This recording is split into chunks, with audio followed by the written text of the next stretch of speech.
So now you've got this piece that looks like this. So there's your little background piece and your gable.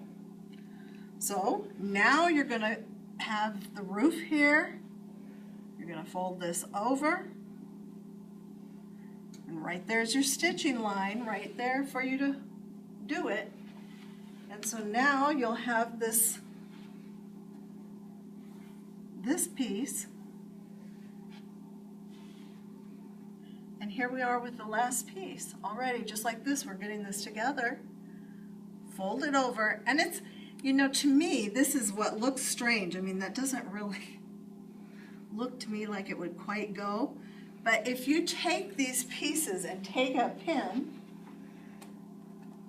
let's see if I can get in there.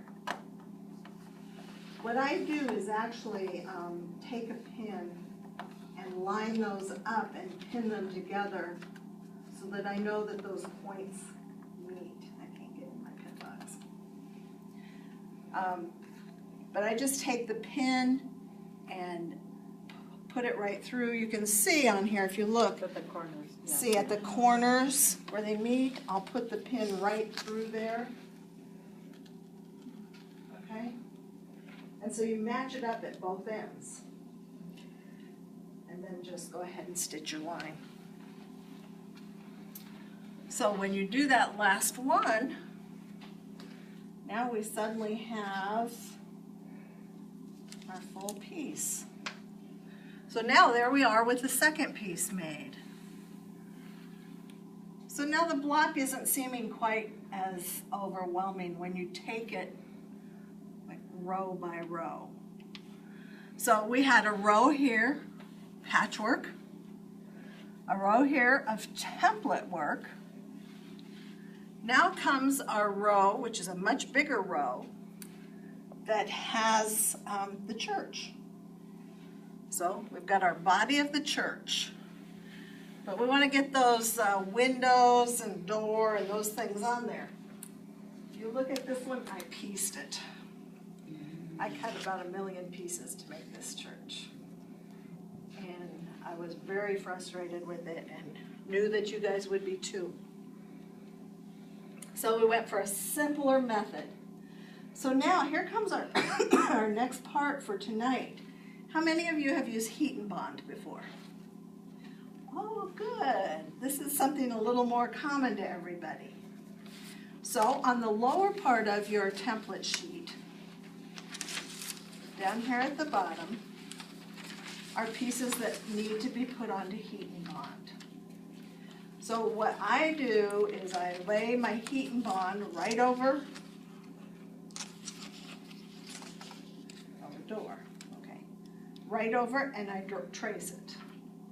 Okay, so you need one door, you need 2 windows, and then if you want a little window in the gable, you make one of those also. So right there's my heat and bond.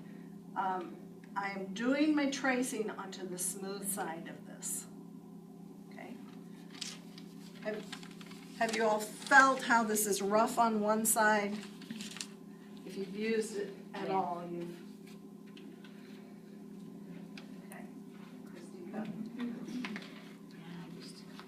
Okay, so you're going to do your tracing on the smooth side. Once you get your pieces traced onto your heat and bond, you're going to look at them, and in this group we've got one piece that needs to be on the door fabric and the others are all window fabrics. So I just cut this apart and I take a piece of each of those fabrics.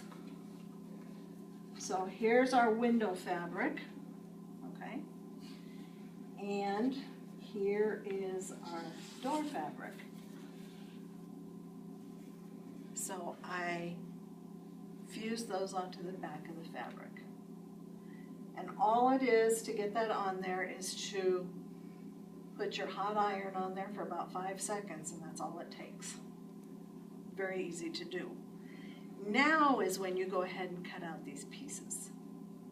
Don't cut out the shapes before, because you want this to fuse everything together and keep you from having raw edges with threads hanging off.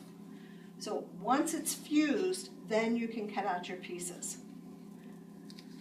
And Christy, just so you feel, this is a piece of the fabric with just heat and bond on there, so you can feel how it makes it more solid feeling. Okay? So you're now going to cut out your little pieces for your church. So here we are, we've got, yeah, those aren't going to stay. We've got a couple of windows and a door. So now how do you get those on there? Probably everybody knows this but Christy, who hasn't used this before. When you've got this, now you can peel that paper backing away. And you can just, at a corner, get hold of it, peel it off, and then you place it where you want it, and again press. And now it's held in that spot. So here I am with another piece that's got them fused right on there.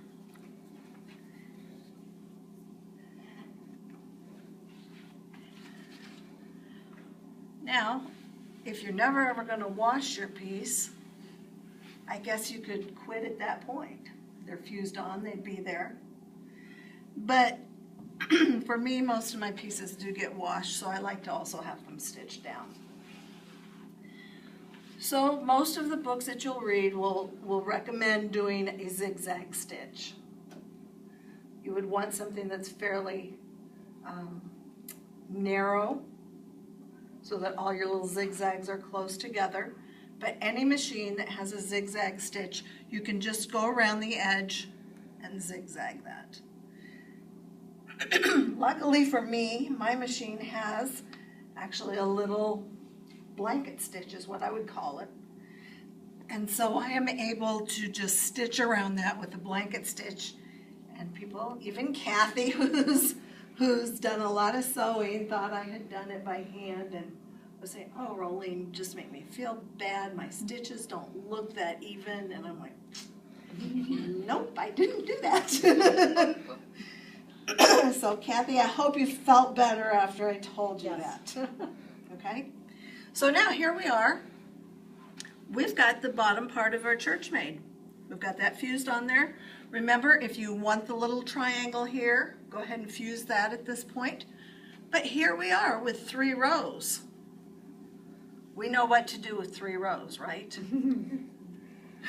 Flip and stitch. Flop and stitch. Yeah, flop and stitch. That's exactly right. Just flop it over, stitch across there, then flop this one down, stitch across there, and here we've got our block.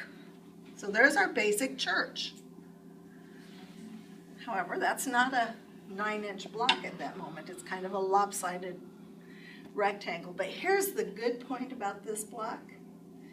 You can measure your other blocks and see what your average block is. And you add strips to this. I added a strip on this outside edge first of just background fabric.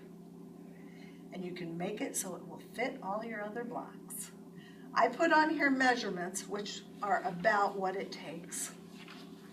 It's what I use, but that doesn't mean yours will be exactly like that. You might have a 1/4 inch wider, 1/4 inch less, depending on your seams. And then the same thing for the height of your block.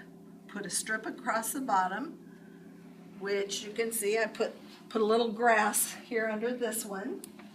On this one that I made this week, I just put a flower bed under the church. And I think that's a great way to really size up your block. If you don't know exactly what size you need, make it a little bigger. And then when you're done later and you average out your blocks, you can cut some off. Okay? Any questions on this block? It's not quite as bad as it first sounded.